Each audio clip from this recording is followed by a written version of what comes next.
Go Tigers, go Tigers, go Tigers, go Tigers, go Tigers, go Tigers, go Tigers, go Tigers, go Tigers, go Tigers, go Tigers, go Tigers, go Tigers, go Tigers, go Tigers, go Tigers, go Tigers, go Tigers.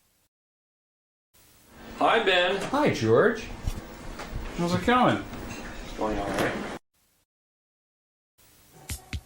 Mother, there is no other like mother, so treat her right.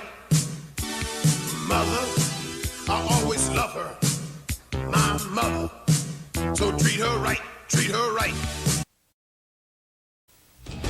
Oh.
Welcome to the Bombadcast.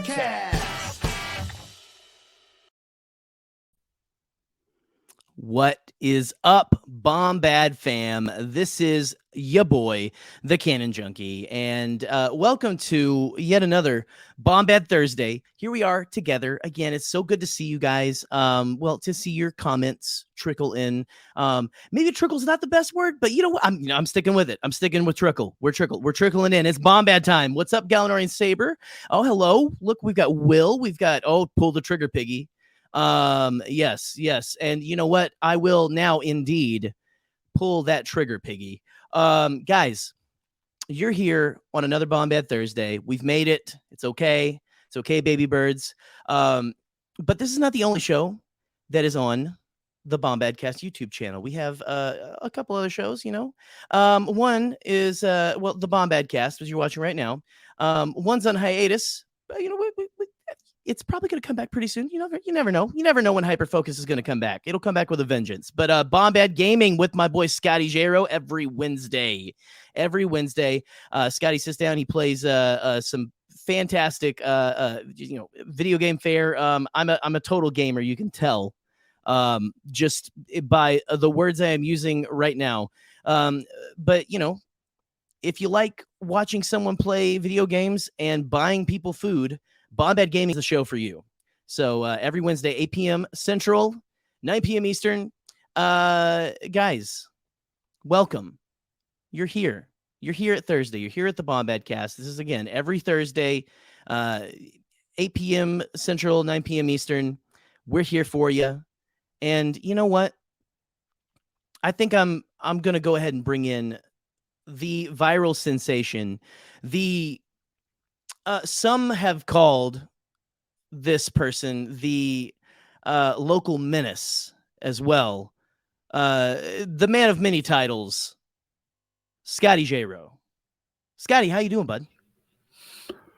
Tila. I'm good. I'm fine, actually. I'm doing very well. I'm glad to be here. It's gonna be a fun episode. I'm excited to talk about this character in particular, Kallus. Yes. Which we've never covered before. Kallus. We've never actually done a full Rebels or Clone Wars coverage like we really should. Which maybe isn't. We really haven't figure that out. Maybe we haven't done maybe that we'll yet. have to do like a Bombad build-up kind of thing, like we did early on in the early days. Like go through every episode. Yes, we might have to do something like great. that. But that is actually the premise of our friend we're about to bring on this podcast. If I'm remembering correctly, we got. a wonderful person joining us tonight to talk about Kallus. And actually, this is their Bombad moment that we're talking about. Yes. Making their Bombadcast debut. Guys. Long overdue. Gals. Non-binary pals. Please welcome from Force Friends Rewatch, Andy. What's going on, Andy? Welcome, Cheers. Andy. What's going on? Cheers. Look, Cheers, I've got my my cheers right there. Right there. All right. So glad you're with us, Listen, Andy. This is going I'm pumped to be here. Last. Oh, well, look, it's long overdue. I'll admit that. It's long overdue. Oh, absolutely. You've been on Hyperfocus before. You need to come on the main show. But for this in particular, I did not realize you were such a Kallus stan. Look at this jacket. Take a second. Look at this Look jacket. at that. Oh, sorry. Let me put it on the comment there. Fiance made it for me. Yeah. Yup. He's pretty great. I'm a big Kallus stan. I cosplayed him maybe 4 years ago. Wow. It's tough to know with COVID. Right. You know, Right. time It all is blends Andy? together. Sometimes I say, think it's can you- 2019 still. You know, it's just like Yeah. it's weird. I was going It's to a say weird that. time. Can you actually send us a picture of that if you have 1 second? Because I would love to display that. That'd be Sure, awesome. yeah. Should have prepared that ahead of time. But Kallus is one of these characters that I had We to do, sure. learn to love. And I mean that. Like at first, I'm like, this guy's a prick. But then when you see that transformation over these 3 seasons, or I guess 4 seasons, really. He's the a third real season when he makes bastard his- to start. Yes. Right. Yes. He's terrible. He's Well, and, like, terrible. Not to dive too much into it, but he even admits to being a bastard in one of the Yeah. episodes that you mentioned that you like really wanted to kind of dive into tonight. And yeah, like he's full on. He's like, yeah, I know. You know, he's that friend. He's like I know, I'm an asshole. It's fine. You know. Yeah. Whatever. Yeah. He's the Prince Zuko of Star Wars Rebels. Right. Oh, Right. that's a good point. He starts out chasing the Ghost Crew like Zuko is chasing Team Avatar, and then he has a couple solo adventures, and then he joins the squad. By season 4, he's a goodie. Look, Andy, I'm going to pull up your picture right now, the one you just forwarded to me, because this is Oh a heck yeah! fantastic cosplay. Holy cow. So I'm going to get this pulled up real quick. I had no idea you were such a big What's up, Lo? stan. This is awesome. Look at this. Oh, Gotta that's get so Andy in the cool. shot. Yeah, we're gonna Hold cover on. up Andy for right now. That's right. There we go. Wow. Tell us Yeah, how yeah, you yeah. The went through hair this- too. The hair. I know. The like, hair that's- is oh, man. incredible. You get the hot Kallus hair, man. Like, Absolutely. look at that. Do you do Uh, cosplays incredible. often, Andy? Or no? Is this Yeah, one of the my few? cosplay Instagram is a one hat cosplay. Well, So let's if you look want at to see all this. of my Hold on. costuming there, Yeah. Scotty's falling in love with your. I think your cosplay. Maybe Well, I'm not Oh, sure. I love it. Thank you. This is a Every bit of great. Andy. Well, Hold on. I'm just. We're both just like super psyched to have you on Bombadcast finally. shucks. Honestly, like it's seriously Yeah. has been a long time It's coming. good to be here. Look at this. Wait, Lauren, you are correct. Fantastic cosplay. Thank you, Lauren. Got there. Oh, Andy, Scotty, I'm what getting did you this pulled up find? right now? So wait, hold Are you on. trying- I had no idea. Okay. No, yeah, I always wanted to pull up the. Let me get this off the screen. But Andy, I was pulling up your Instagram so some people could follow it because cosplay Instagrams are usually some of the most committed Instagrams, and I mean that. Like there's a lot of work that gets done with this. Hold on. I'm a nobody. I have some. Oh, yeah. whatever. Oh, I love that. I love that. Look at that. I love. Man, look at that. The hair's great. Oh, this is sick. Is this Thank your you, crew thank or you. does this happen to be a photo? Look at this. Oh. William, one of Scotty's students. This is too realistic. Disney may take this off the air. Well, we are the bad boys of YouTube, as we like to say. So, I you know. cosplay too many people with dumb facial hair, so then Yeah. I'm just looking like some sort of like I don't know redneck weirdo with the Kallus mutton chops as soon as I get out of Right. costume. That's It's- amazing. right. Yeah, you got to be careful not to wear like a camo anything, like anywhere with those. I mean, you can if you want to, I suppose. But Andy, how much does something like this cost? Let me go back. I want to go back to that Kallus one. sure. How much The- is something the like this? Black Sails. this cost? right there. So my fiance is remarkably talented. Yeah. He's incredible. So he made the jacket for me. Okay. And then the wig is something I got, and then we styled it together. we go. That's so awesome. The blaster came with Wow. my kit from when I was in the 501st. I used to be a stormtrooper. Oh, So I just really? kind of had that on hand already. That's cool. That's one of my cats being a weirdo in the background. Sorry about that. No, it's Cats okay. are all they always are weirdos. It's fine. That's why we love cats. The Anakin glove is Oh, incredible. that thing's so sick. That was very expensive. Yeah, it looks like it. That looks expensive. I commissioned someone in Italy to make it for me. Wow. Yeah, the Anakin glove was the most expensive part of that costume, probably. This is incredible. goodness. I had no Thank idea. you. Look at this playing squadrons with the helmet on. That's awesome. Yeah. It I makes think it way more Battlefront's realistic. okay. I highly recommend playing Battlefront if you have like a helmet or That's so something. sick. It's a blast. Oh, this is fantastic. I had no idea. And also, will we be seeing you at Celebration, by the way, Andy? I never asked you this yet. That is the day I'm getting married. Oh, wow. Yeah. I did not know Celebration that. was originally a different date, and we were August. planning on Right. attending.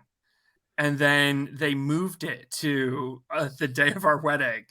And it was like, yeah, I guess that ain't happening, huh? Yeah. I remember us being like shaking our fists at the universe that we wouldn't be able to Yeah. hang out at Celebration this year. Like, why? Like, Oh. man. Yeah. But, but that's a good reason though, you know? And Yeah, like, I would it's a say like, great hey, reason. honeymoon at Celebration, but you know, it's you do what I'm you the blue guys stormtrooper. you've got Oh, Oh, okay. look at that. Nice. Look at the that. stormtrooper commander from Force Unleashed. Oh, sick. That's awesome. Yeah. And Oh, wow. yeah. That's great. Thank you. That was took me 3 years to make. It's fantastic. Oh, wow. So Andy, I'm gonna have you to made call the you. armor and everything, right? So that's wow. Yeah. So Like the I got legit way. pieces of it from an armor smith who like has a press and right. does certain pieces, and then from there they're really rough, and you work them into shape and size it to your body and stuff. Wow. That's incredible. Nathan all this. Drake. This is now That's sick. this entire show is now us just going through Just watching Andy's my Instagram. going through my Insta.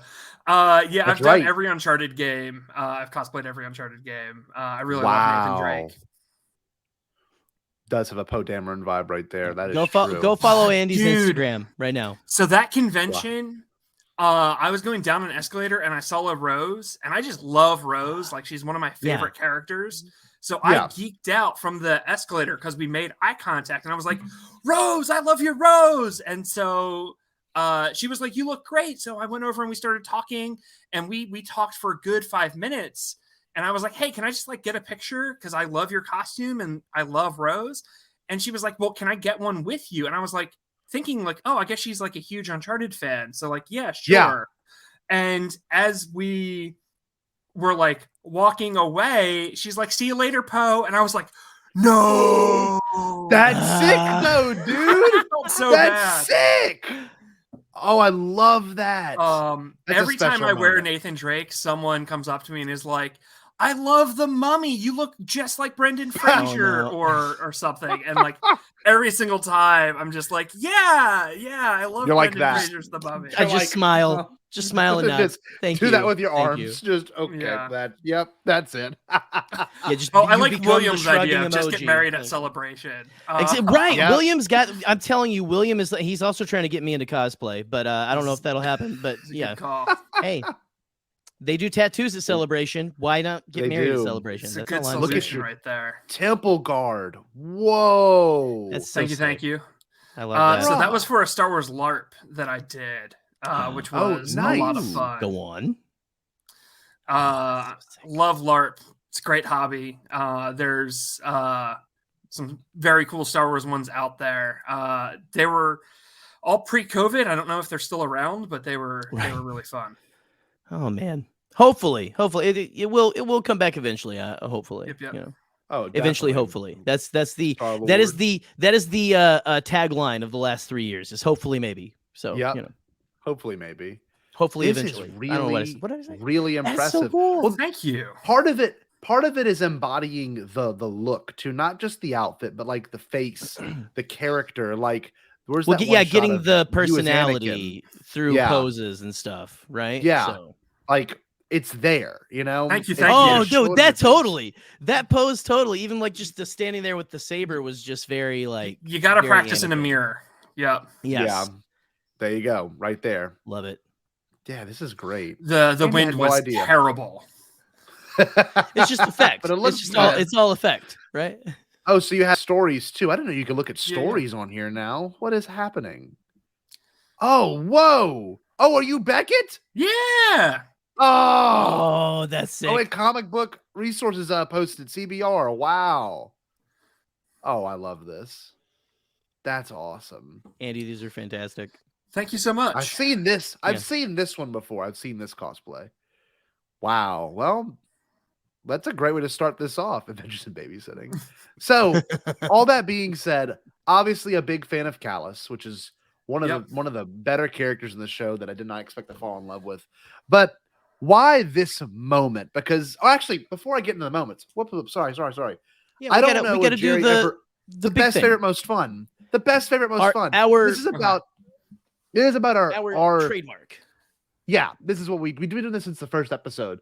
We talk about what at this point in your life, what would you consider the best Star Wars? It could be TV show, book, Right. story, video game. What's your favorite Star Wars? Because that's not all the same, right? They can be different. And of course, most fun, which is the one I think that excites me the most, is to see what people have to say. So, kind of off the top of your head, when I say best or when Gerry says best, what comes to mind? Ooh, this is tough. I genuinely think Star Wars Rebels is the best Star Wars, like I agree with that. overall. And I'm with it. might feel that way just because I feel like it's also the most underrated. So I feel kind of like a hipster Yeah. being like, Yeah. oh, Rebels is the best. Like, but Rebels is really freaking good. Yeah, I'm gonna stick with Rebels. Rebels. It's a good choice. I like that. The best. You know what's funny? It's like one of those shows that, at least to me, I remember watching it once.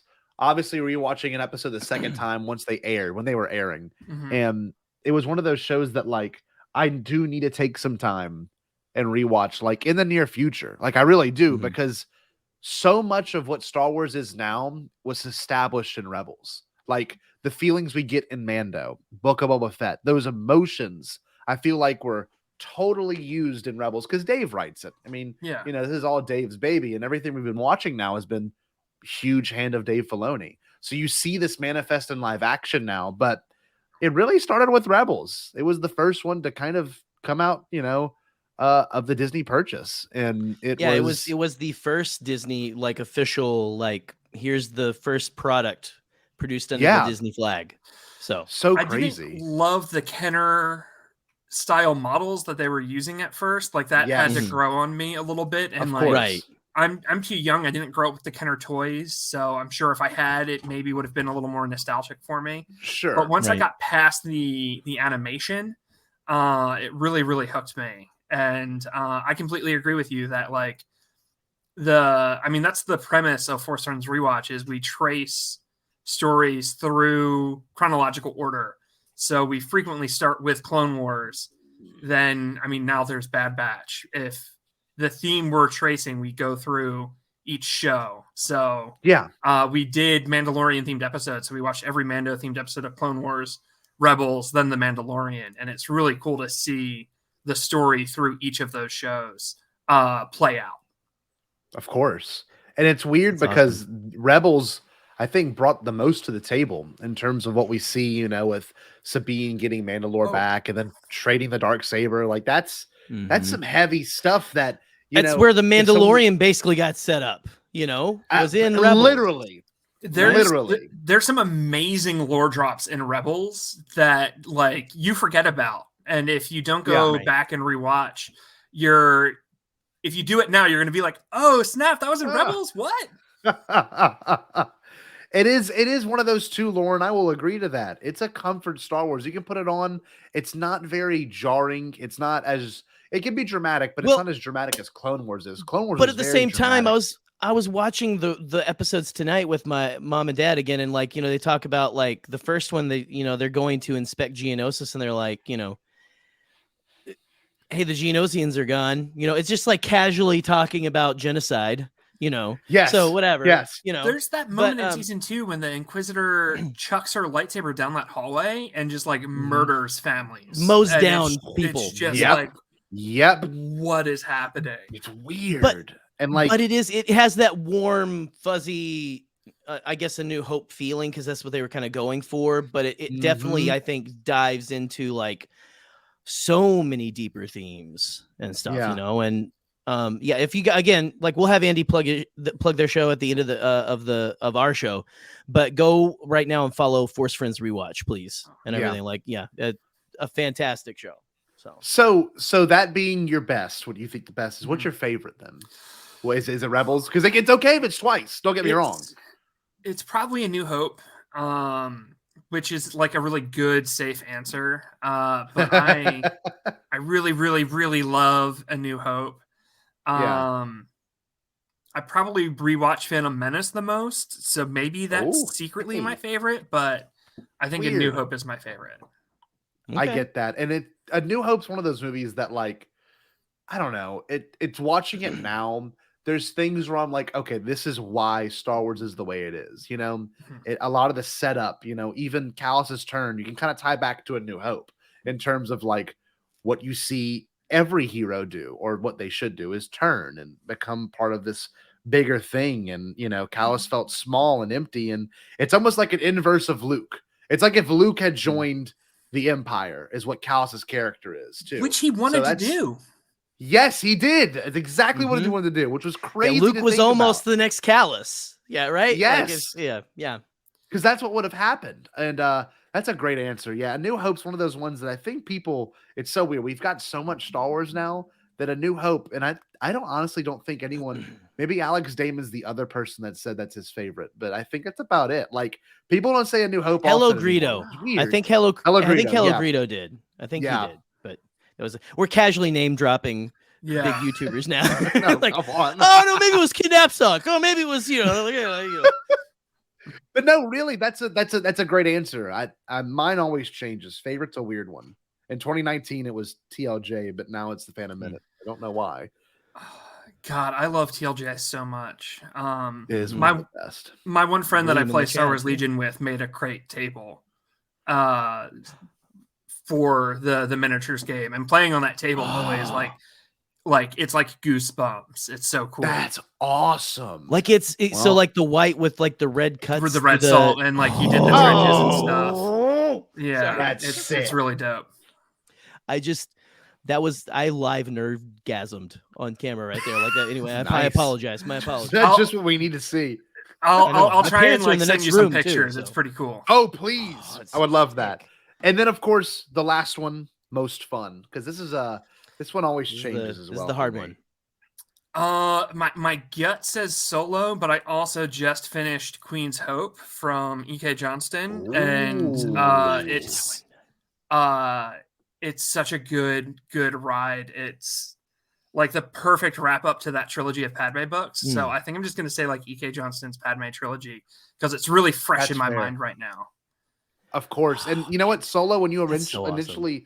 mentioned Solo, every time I watch that with my fiance, we always have like this movie's just so much fun. I mean, it really, everything about it is fun from the beginning to like the Romeo and Juliet, like we'll get out of this together, to like the, you know, him losing her. It's not fun, but it's like super dramatic, super heavy. Him meeting Chewie. I mean, it's like, and yet it still feels just like, you know, it still feels like you're reading like a romance novel or like a, you know, like a very romanticized I'm leaving him behind. Or she's leaving me behind. It's a love letter to Star Wars Legends. Like it just feels like a Legends novel to me. And I really, really dig that. Yeah, and the E.K. Johnston, Terrace Kasi mention alone, made me love the entire thing. You know, I haven't finished reading that trilogy of the E.K. Johnston books, but I really need to. That'll be. I read the first one, and I need to, because the first Queen's Peril's the second, right? What's Queen's Gambit? No, that's the chess show. Here's my nerd card during Phantom Menace, so you'll really dig it, Scotty. And it's so good. The third book isn't out yet. I got my hands on an advanced copy. Oh, So nice. It comes out in a couple months, or sorry, no, next month. Comes out in April. Wow. So it comes out very soon. Ooh. What is it? What's the timeline, if you don't mind me asking? Or I don't know if you can disclose that. But no, I can talk about it? certain stuff with it. It is set immediately after the end of Attack of the Clones. So in one of the marriage chapters, Anakin is getting ready for the wedding, and he visits Qui-Gon's shrine on Naboo. So it is literally picking up right before the wedding of Anakin and Padme. Oh, well, now I'm listening to that one. Yeah. Well, like, because like the first book was so like I loved everything that EK added to like you know how she made the handmaidens weren't just like they were like guards as well. It wasn't just like people who helped Padme put on her dresses, and also that the dresses had escape hatches and different things so much is added to all of that. So that was all stuff that was happening in fan fiction communities during the prequel era, and EK did this amazing job of you can tell that she was part of those communities and that she was active in those spaces. And it's just like she took all this fan lore that was really prevalent in the early 2000s when the prequels were coming out and just reworked it to fit the new established canon and expand on it and do her twist on it. And it's really, really, really cool as someone who loved those spaces early on. Of course. Right. That's awesome. I'm gonna go back and probably re-listen to the first one and just go right into the second because I've got the second. I haven't been able to put. Oh man, anyway. Number 2 is set during Phantom Menace, so if you love the Phantom Menace, you're gonna adore that book. Well, we might just have to have Andy back on for after we talk get about the trilogy or something, and we'll just do a Padme Phantom Menace Ooh. Look at that! Look at that cover too. That cover is so beautiful. Look at that! Oh, she's so stunning. Oh my god, it's so good. It's really, really good. Oh, that is dope. Anyway, okay, I'm gonna go ahead and say I'm already booking the show on the show. Andy, we're gonna have you back on, and we're gonna go through. No. Let's do it. Let's do it. I got a lot of opinions about Queen's Hope. Ooh, okay, good. I love it. I love it. There's some very cool queer representation in this book. Oh, they're awesome. So good. They're so good in the novels and everything. Like the publishing side, I feel like is very good, but it's the one character I can talk about. I know because EK has tweeted about it. Is Sister, who is a transgender clone trooper, and no way, canonically transgender. It's sick. I got to be careful with what I say. She is not in the book a lot. She has a brief scene, but I have a lot of opinions about it, and I think it's handled incredibly well. Now, a clone of Jango, or just a clone in general? No, it's clone of Jango Fett. Clone of Jango. She is a clone trooper of Jango Fett. But instead of brother, it's sister, which is such a I love. Her name is Scotty. We got to get caught up so we can do this. Sorry. And there's multiple other queer characters in this book, and they're done really well. That's so awesome. That is fantastic. You know what? Hopefully, like Gerry said, beyond publishing, I hope in the future, and I would say the next year or so, we get some representation, especially in that regard on the big screen or even on the TV. Star Trek is kicking Star Wars' ass right now, so big time. Let's get it. Come on. DC is kicking Star Wars' right, but and don't get me wrong, the CW shows aren't great, but they are. They handle representation great. Like Constantine was done incredibly well. Right. So and Star Trek is phenomenal, and the shows are great, and the representation is great, and it just seems that Disney. I don't even think they're scared to do it. I just think they don't want to, which is a shame. But the publishing is doing a great job. Yeah. All 3 of the Padme novels have queer rep, and I've been really happy with all of them. But this one in particular takes some very big steps that Star Wars has been lacking, and blew me out of the water. That's so That's cool, man. beautiful. I love that. Yeah. Oh, I That's cried awesome. multiple times reading this book. That's so awesome. dude. Yeah. Andy, that's so awesome. Like I love that. It's good stuff. But like, I don't know. I don't know. This is anyway. What I was This is how. I was This gonna is say how this. I think. Go ahead. I was just gonna talk to the trolls and say, this is how you know we're not paid by Disney. Is I'm gonna look into the camera and say, get it together, Chapek. Come on, you bastard. I agree. Get it together. Disney. Do I I mean, better. we've There gone you go. back to Shooter. When Jim Shooter was head of Marvel, he said there were no gays in the Marvel universe, and he put a kibosh on any queer characters in the Marvel universe. And I can't believe we've gone back to those days. It's brutal. Right. It's weird. very It's rough weird. out It's there. weird how time is a circle. Like no one. It's like Yeah. no one really listens in history class or anything. you know? No, it's very bizarre. Anyway. Well, I want to bring into the overall discussion, which Nuts and actually stuff. does kind of play into something that you kind of raised my eyes to, Andy. Was when we were chatting about this episode, I would say about a week and a half ago, you mentioned how Kallus and Zeb's episode, the honorable ones, is kind of like a little gay fanfic. And I never really put that together. But watching it now, when I first watched it 5 years ago, I didn't think about it at all that way. But watching it now, I'm like, there's a little bit of like a not a brotherhood There's a thing, spark like there. a romantic. There's a little bit of like a I see you, you see me. Like I like if it wasn't a big cartoon, stuff. they would have probably huddled together for warmth. I'm just saying. If this you know? was- Like, Yes. If this was on fanfiction.net, it would have the tags enemies to lovers. It would Right. have hurt comfort. Like it is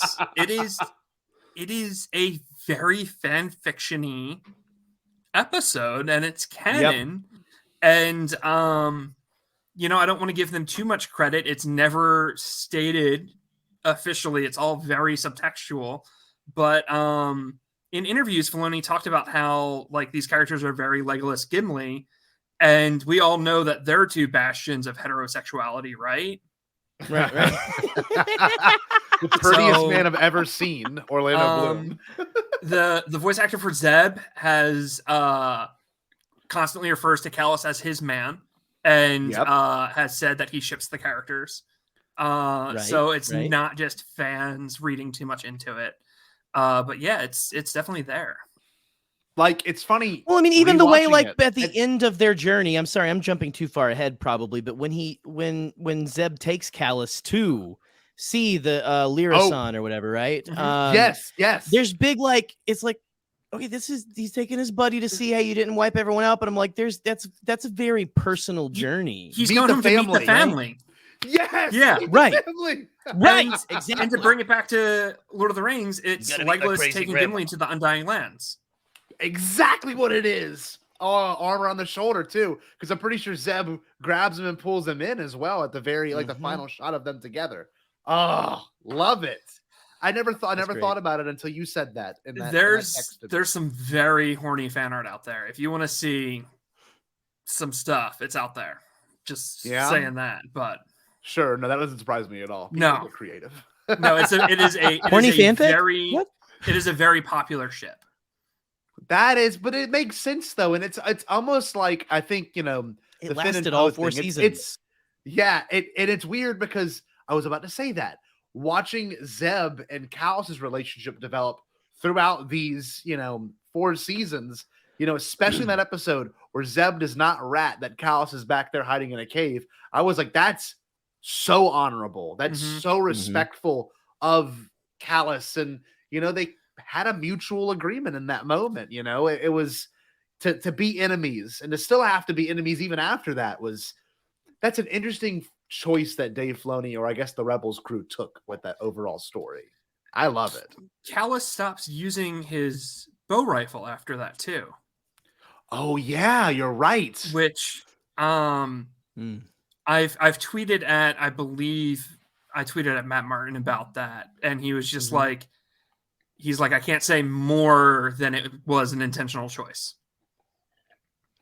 So That's awesome. you can read into that I what you love that. want, but it's very Sure, of interesting course. to me that Kallus stops using his stolen bow rifle after the honorable ones. Yeah. Okay. Okay. And we don't see That's it again. interesting. We don't know what No, happens. we to don't. And they Right. make a big point to show that rifle as well, that whole episode. Yeah, where he's they've using it gotten as like the a ice crutch at with the it. end, I think, right? Uh-huh. Yeah, like it's like a Interesting. splint or whatever. Yeah, to Mhm. hold his leg together. Yeah. I love Dave. It's so funny. If I ever had a chance to meet Dave Filoni, it would be these questions. You know, like he's never going to tell us the nature of the world between worlds. He's never going to tell us, you know, how Ahsoka survived. Like he's never going to tell us that. But if you were, it's simple as like, do you ship Kallus and Zeb? He would probably say, of course. Like that's why I wrote him this. I kind of wrote it. Yeah. Yeah. So like that was pretty good, Jerry. He's I get that. Filoni.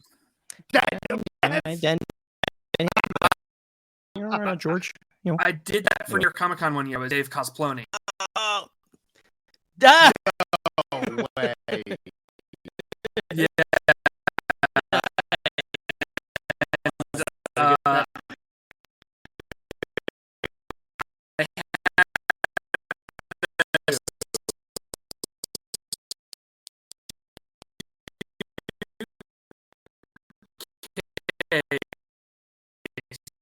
Yeah.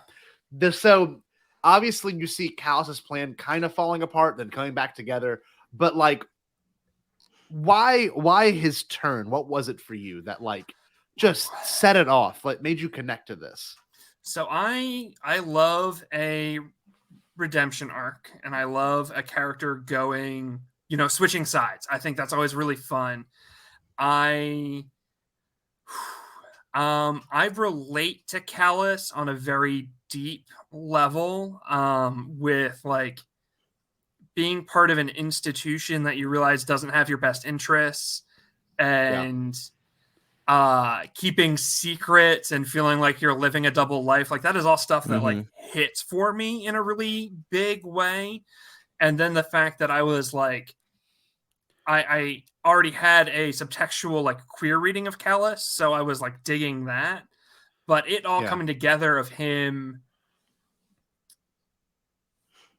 looking for atonement and not forgiveness is something that I think is really interesting with Kallus. Right. Oh, that's nice. He never asks anyone to forgive him.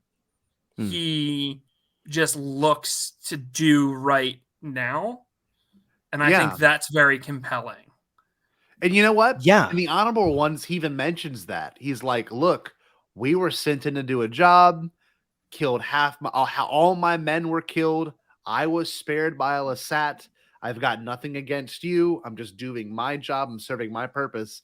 And then he realizes that purpose is not fulfilling him anymore. You know, when he's being used as a pawn, or he sees that Thrawn is committing injustices, or even Governor Price is committing injustices, like he has to stand against that, you know, and he doesn't mind. And I love the character for this reason. He doesn't mind throwing stupid people under the bus. Like when God, what was that one admiral?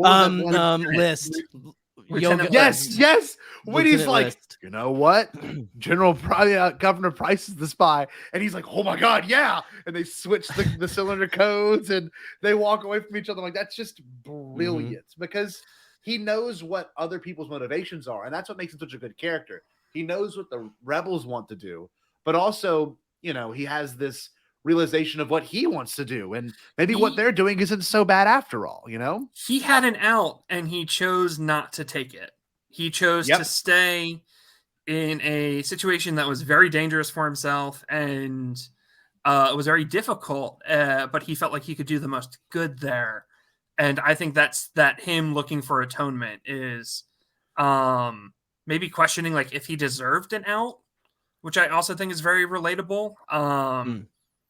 You know, he's his own like harshest critic. I do think it's really important that it's when he finally does escape the Empire and fully like join the Yavin group, it's Zeb who notices that it's Kallus calling for help, and it's Kanan who thanks him. And I think it's important that it's Zeb and Kanan there because Zeb is the person who was most hurt by Kallus. And Kanan is the spiritual center of the show. So Kanan saying like, thank you for risking everything for us. And Kanan like recognizing Kallus's That's a great line.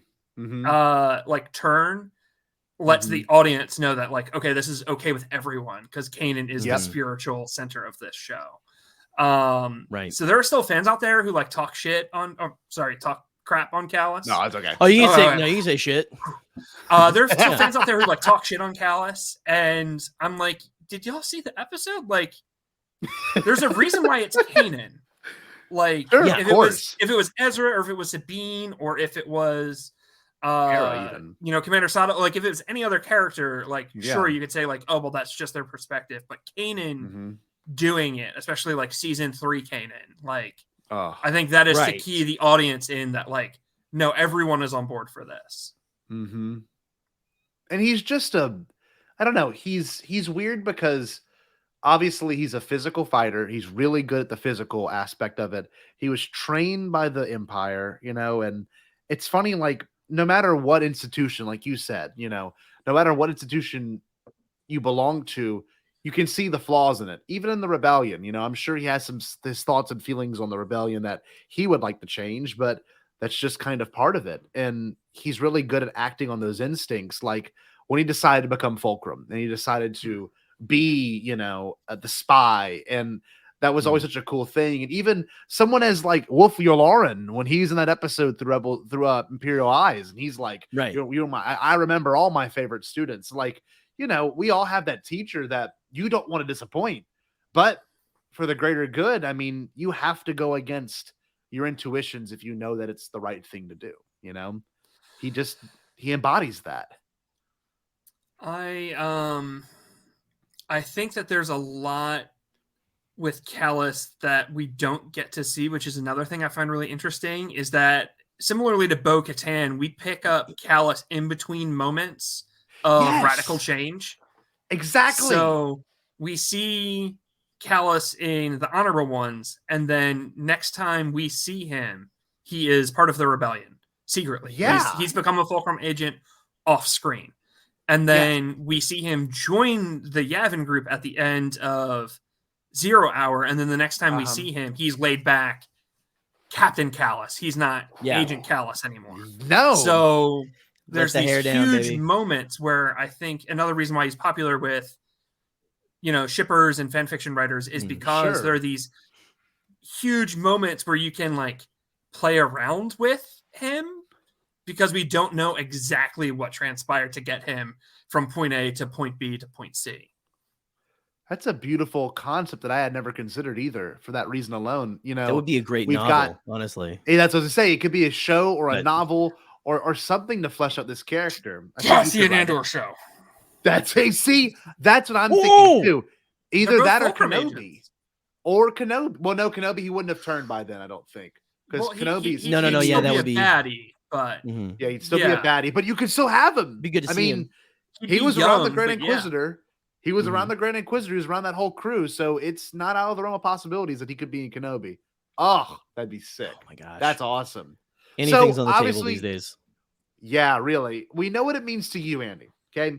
What does it mean to the overall story of Star Wars? Because he's a big canon character now. I mean, like, you don't start a huge faction of the rebellion and continue it without being a big part of it. And of course, he's at the very end, the final battle with, Thrawn and all the friends the rebels had made along the way. And of course, Ezra and Thrawn getting sent off into whale hell, or whatever you're going to call it. Whale hell. Sorry. Whale hell? Whale hell. We'll find out in Ahsoka. And there's sound like a whaler, like out of like Captain Ahab. Whale hell. Anyway, sorry, Andy. So what does it mean to the overall story of Star Wars? Because this is a big moment to you. I think the most important aspect that that Kallus means to Star Wars is this idea that I mentioned earlier of atonement, where not to bring up Rise of Skywalker, but I think it was a huge disservice to kill Ben. I think it would have been, which I agree, really compelling if you have him come to the light side. What does that mean for him now? He's done truly awful, heinous things. He's like 30 years old. What's he do for the rest of his life to make up for that? And instead of having this idea of atonement, it's just like, bam, he's forgiven. He gets to go to Force Heaven. So a character like Kallus, who has done heinous shit, he is now focusing on like the rest of his life moving forward and like what does that look like for him? How does he like wake up every day and move forward knowing that he's done these awful things? And it's an idea that we never see explored with Force users. They always get that death, redemption, get out of jail free card. But former Imperials, we get to see do this messy work of atonement. And Kallus is one of those ex-Imperials that we get to see working really hard to like be a better person. And I find that it's really interesting. Yeah, I was gonna say the only other character we've seen be compared to that, and obviously not to the extent that Kallus is, but Bill Burr's character from The Mandalorian, what's his name? Mayfield. Yes. Yeah. So Mayfield, like Boston, you get to see Mayfield. Yeah, you get to see Mayfield kind of had that moment of atonement where he, blows up the Imperial facility and, he's like, now I can sleep at night kind of thing.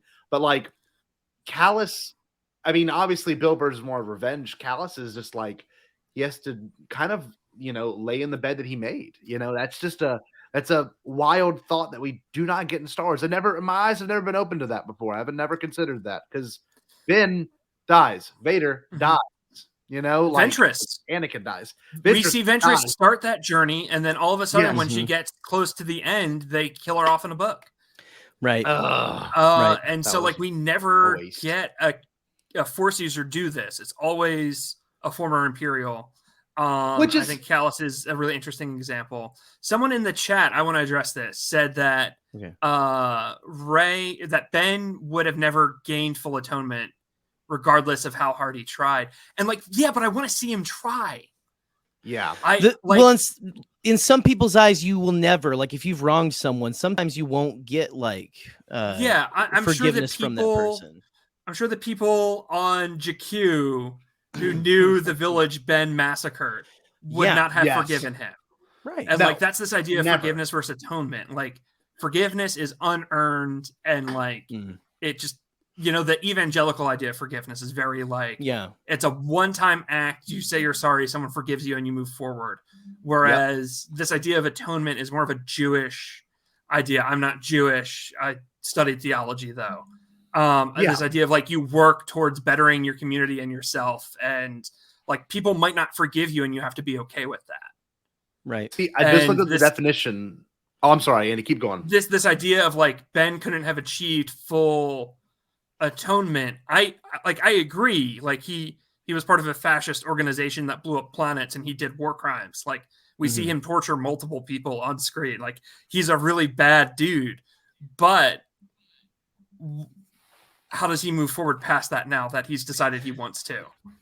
And I do like the idea of the core of Star Wars is like, no one is beyond forgiveness. Like, if Vader can be redeemed and get to Force Heaven, I think Ben could have worked the rest of his life towards atonement. And I think that would have been a new, more interesting story for Star Wars with a Force user. And that's that idea with Kallus. Like, Kallus also did heinous war crimes. Kallus is a really bad person. Yeah. But we get to see him go on this journey of recognizing that and deciding that he's going to work the rest of his life towards being a good man. And what does that look like? I don't know. It's freaking compelling though. I'm into it. It is. That's why I love this character. Well, like, it's someone wrestling to the thought of watching Ben try to wrestle to find, again, like, not forgiveness, but like that inner peace almost.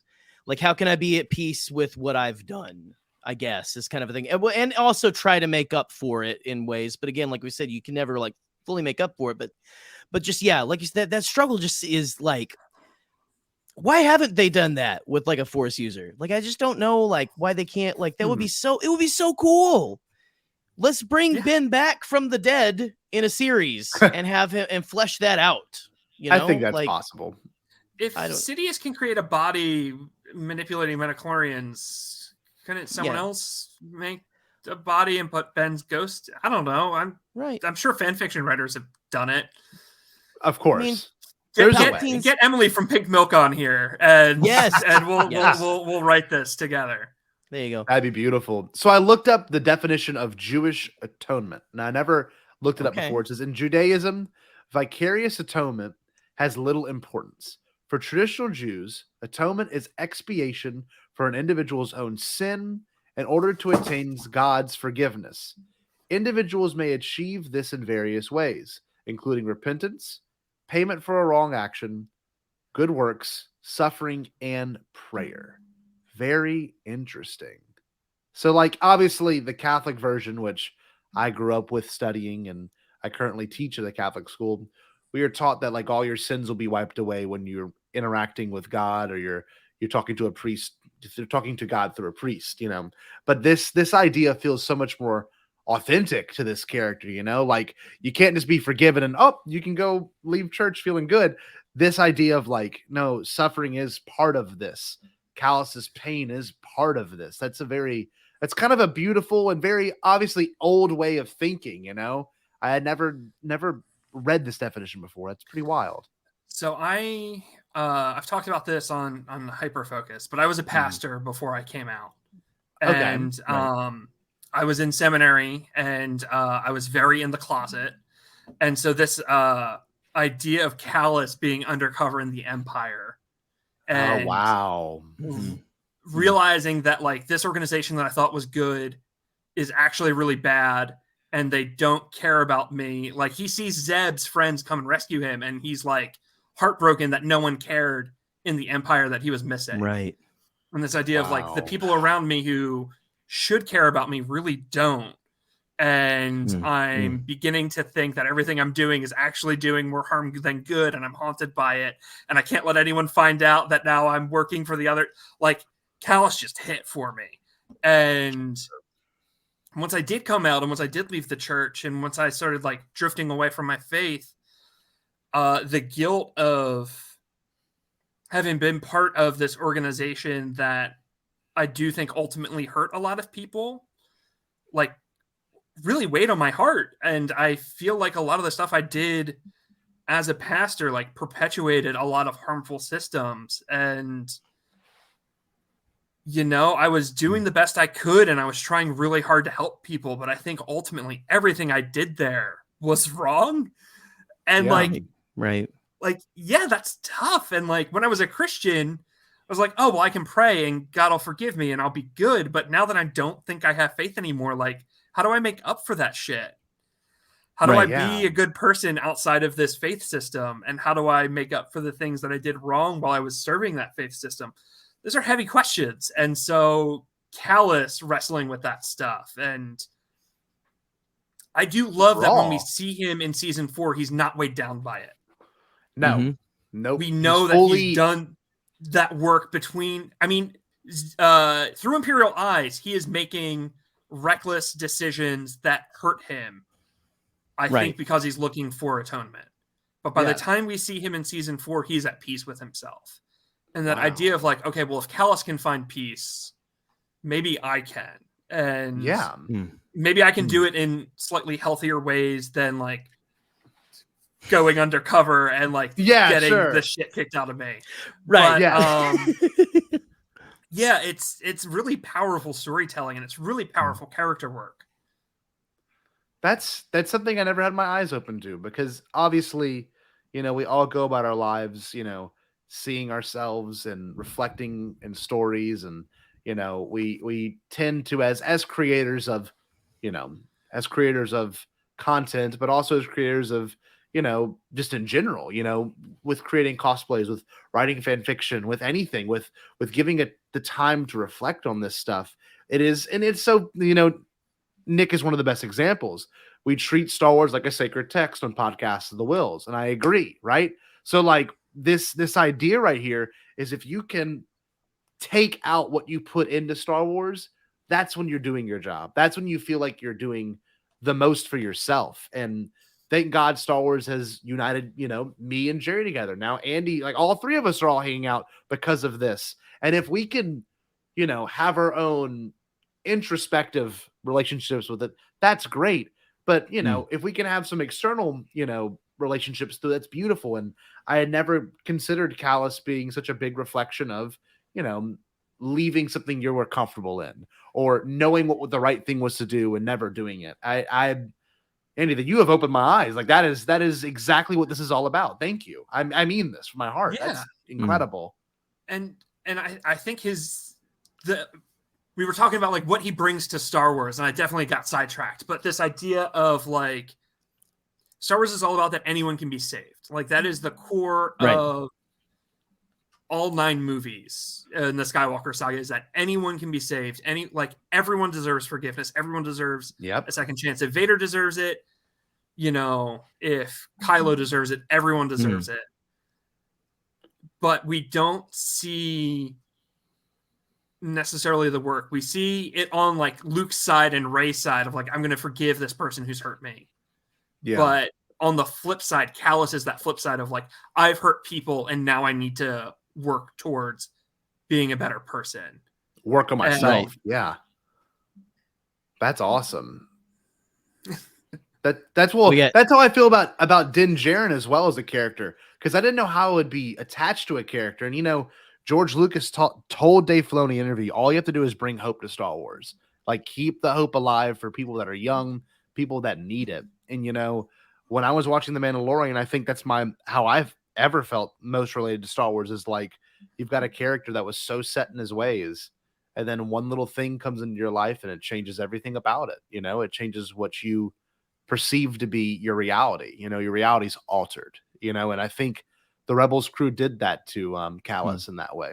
Gerry, you had something to say? I could tell you were. Well, I'm just thinking about the last the first episode of season 3 of The Mandalorian, which happened in the Book of Boba Fett.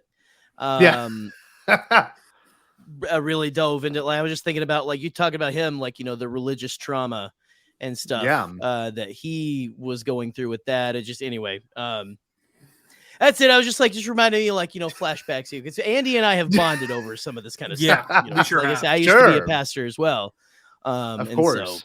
So, it's just, I like, and again, like I wasn't closeted for, whatever, my sexuality or whatever, but like, I felt like closeted for the way, at least I thought, right? Like I felt like, of course, my thinking was like not accepted. And,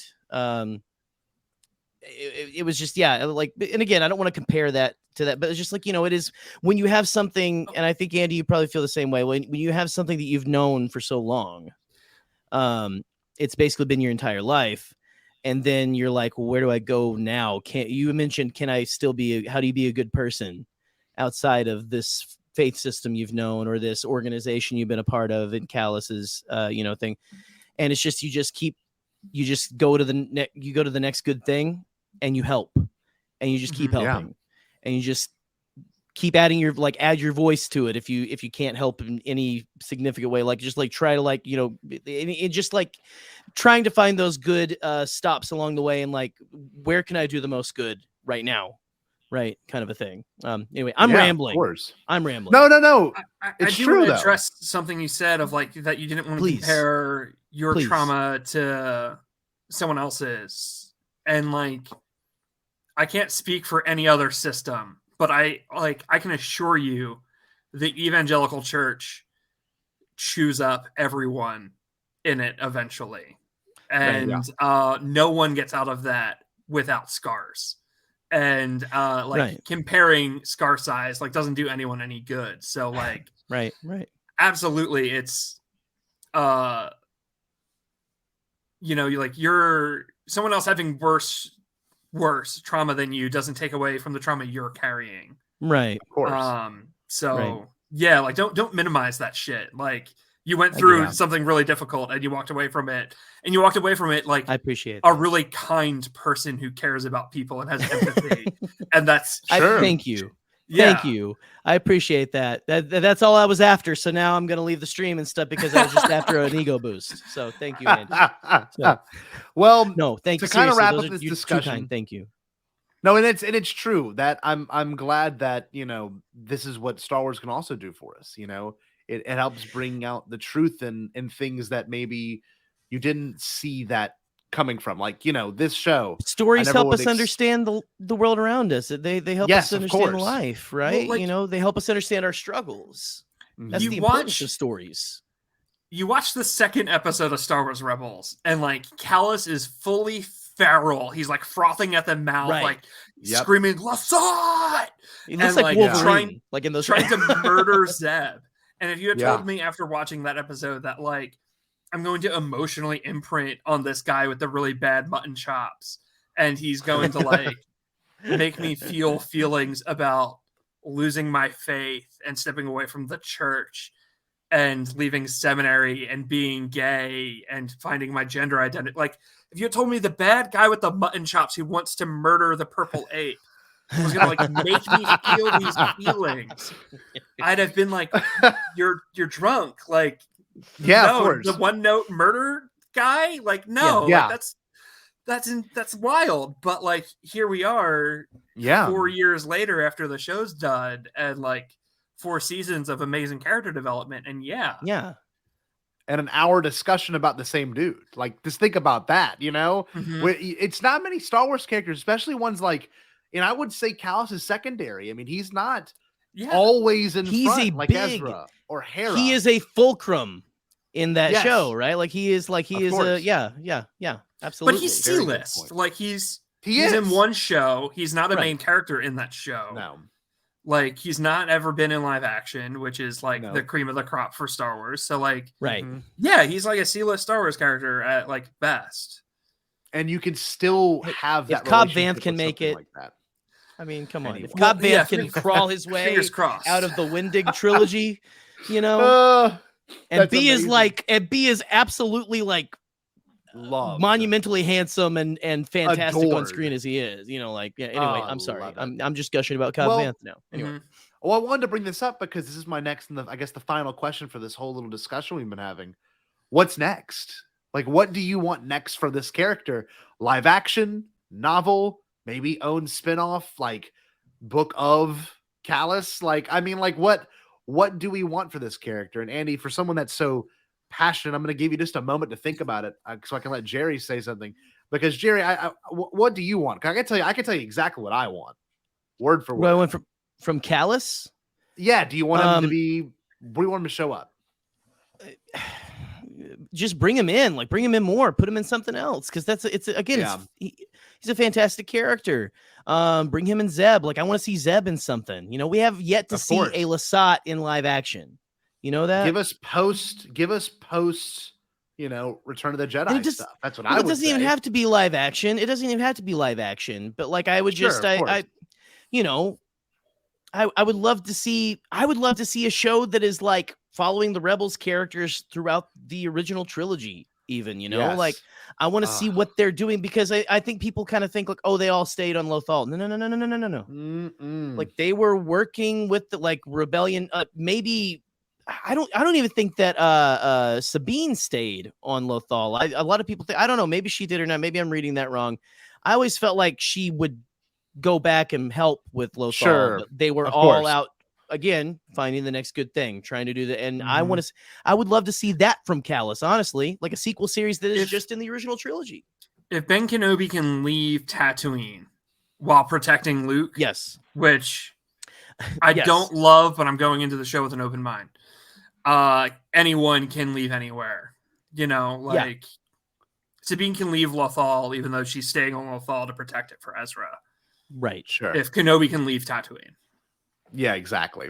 I agree. And like, to have a character that obviously has made waves in just animation alone, I can see him making that jump into live action. And like, how do we do it? Does it look good? Do we respect where it came from? Do we make him an asshole again? Do we make him an Imperial again? Like, there's so many options where Kallus could show up. And the three biggest ones right now, to me, I think, have to be, in terms of live action, have to be Kenobi, where he could be an Imperial. It could be Andor, where he is already turned, possibly, right? We don't know exactly, you know, in terms of timeline that takes place. If he's an Andor, or he could be in Ahsoka, where he is Fulcrum again, or he's doing something to help Ahsoka find Ezra or Thrawn. Like, that is what those are the three biggest options. I honestly think Ahsoka is the most likely. You know, that's post Return of the Jedi, we think, to our knowledge. I'm almost positive. Yeah. Then you've got Sabine showing up. You could have Hera showing up. I mean, I'm so happy that we can even discuss this. Before The Mandalorian, I would have told you, Kallus that's it. Like, that's it for the live action Kallus. But now that we've got characters showing up all willy-nilly, I don't know. Makes me so happy to think about that.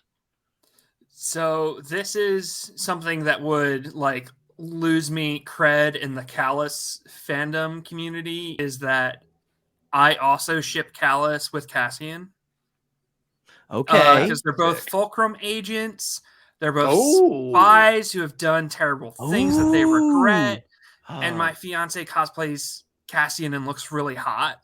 Nice. So I like to give him smooches while I'm Hell yeah. Kallus, and I have my dumb facial hair and he has to kiss me. That's awesome. So I would love to see like a meeting of Fulcrum agents in Cassian, and one of them has really dumb mutton chops, and I can be like, that'd be great. That's my boy. That's it. That's my dirty, bad, sinful boy who's done all these terrible things. Man, it's my garbage man. It's brilliant. But like, if I got more than a cameo, I'd be even more pumped. Sure. But to your point, Scotty, with him showing up in Ahsoka, I think he needs a rematch with Thrawn. The two characters who have the most compelling relationship with Grand Admiral Thrawn are Hera and Kallus. Right. Yep. Hera and Thrawn have this really interesting cat and mouse game of people like trying to outsmart each other on the battlefield. They're playing chess with each other. Where Kallus has this cloak and dagger shit with Thrawn. And then like they duke it out and it's dope. And I think we need to see them like go toe to toe again. I think it makes sense. Well, a lot of through William Imperial saying Eyes was that we got Kallus kind of outsmarting Thrawn for once, and that is just that's a hard thing to do. Not many people can do that. Almost with Thrawn having figured it out, which is such a bummer. Yes. Like if Kallus had listened to Ezra and left, Kallus would have come out on top. Oh, 100%. Yeah. But because his guilt didn't let him, and he stayed behind, Thrawn gets the upper hand and figures it out. And it's heartbreaking. It's so tragic. It's like, Kallus, if you can forgive yourself right now and move forward, like you're gonna escape and you're gonna like get the win.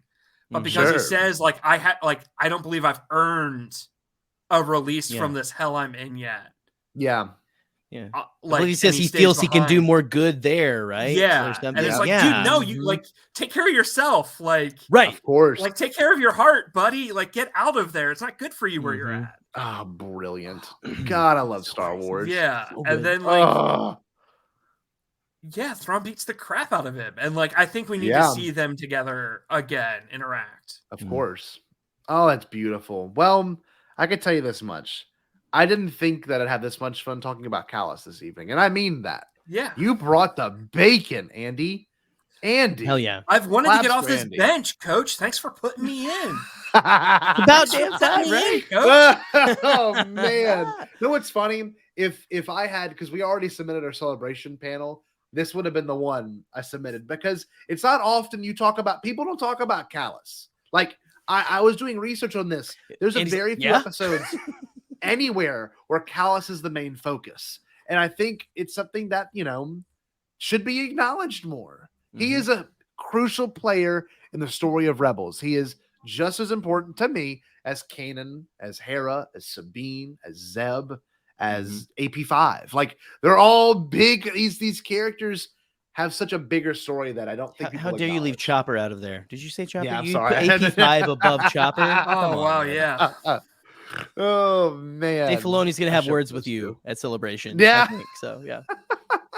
Andy, thank you again. I really did. Andy, where can people find you at, by the way?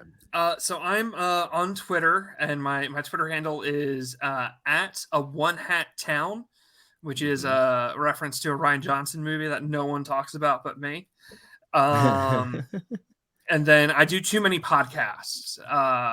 They're all on the Where They May Radio Network. My Star Wars podcast is Force Friends Rewatch. rocking the brand. There you go. And we take a theme of Star Wars and we trace it chronologically through every show that it appears in. So we're currently covering Twi'leks right now, and we're just looking at every Twi'lek themed episode of Star Wars TV. Wow, I like this. Fantastic. That's great. Such a great show concept. Honestly, like I love Yeah, that. it It's is. fantastic. Oh, well, thank you. If you follow me on Twitter, you'll see me post up everything else I do. I said, I do too many podcasts. I have a real problem. Well, hey, look, that's the good thing about coming on us is we do too many as well, and we can always share. Mm-hmm. We can always share the wealth with this. Jerry, do us a favor. I forgot we needed to plug this from the top, but can you plug it right now? We have the Amidala let's plug. initiative that we've been meaning to discuss in this show. So I think they extended. Yes, I was gonna say, there you go. And explain what this is, Jerry, or maybe Andy. I know Andy, your podcast is a part of the Amidala initiative as well. Yeah, both of our shows. Yeah, absolutely. Yeah. Let's see. There we go. So the Amidala Initiative, just for those who may not know, if you're not on Twitter or anything, it is it's a group that has been formed and a GoFundMe page to raise money for trans families, trans kids, just anyone affected by the Don't Say Gay bills in, I believe, in Florida and Texas. Correct? It is specifically targeting the anti-trans bills in Texas, which are trying to take transgender children away from their parents.